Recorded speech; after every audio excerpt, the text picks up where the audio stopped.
जी बिस्मिल्लाहिर्रहमानिर्रहीम। इमाम बुखारी ने किताब अल-अंबिया के अंदर एक हदीस लाई है हज़रत अबी सईद अल-खुदरी रज़ी अल्लाह तआला अन्हु की।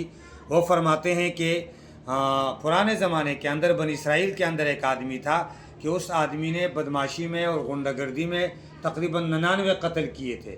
99 कत्ल किए थे उसने, और वो इस तलाश में था कि अल्लाह पाक मुझे बख्श दे। इस सोच के अंदर, इस फिक्र के अंदर वो घूमता रहा, चलता रहा, यहाँ तक कि एक जगह जाके एक राहिब के पास बोला कि भाई मुझे मेरी बख्शिश होनी है, या हो सकती है या नहीं हो सकती, मैं माफ़ हो सकता हूँ या नहीं हो सकता हूँ, मैंने 99 कत्ल किए। तो उसने कहा कि नहीं, तेरी बख्शिश नहीं है।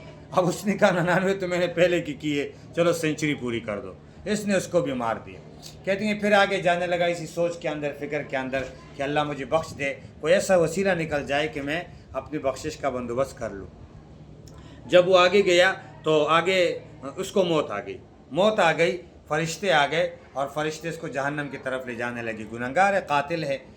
उस तरफ से रहमत के फरिश्ते आ गए, वो कहने लगे नहीं, गुनहगार नहीं, ये तौबे के लिए निकला है। अब कहते हैं जब फरिश्ते, रहमत के फरिश्तों का, जहन्नम के फरिश्तों का और जन्नत के फरिश्तों का आपस में झगड़ा हुआ, तो अल्लाह तबारक व तआला ने उनके लिए बतौर फैसले के इरशाद फरमाया कि अच्छा ऐसा करो, ज़मीन नापो, ये जिस तरफ से आया है वो ज़मीन ज़्यादा है या जिस तरफ जा रहा है वो ज़मीन ज़्यादा है, फासला कहाँ का कम रह गई है। जिस तरफ का फासला कम रह गया है उस तरफ का फासला नाप कर फैसला करते हैं। तो कहते हैं अल्लाह पाक ने ज़मीन को हुक्म दिया, इस तरफ वाली ज़मीन से कहा कि तुम सुकड़ जाओ, और उस तरफ वाली ज़मीन से कहा कि तुम फैल जाओ। जब फरिश्तों ने उसको नापा दोनों वाल ने, तो वो जन्नत की तरफ हो, बख्शिश की तरफ हो, जाने वाले अल्लाह की तरफ रुजू करने वाली ज़मीन जो थी वो कम रह गई थी। तो अल्लाह पाक ने कहा मैंने अपनी रहमत से इसे माफ़ फरमा दिया।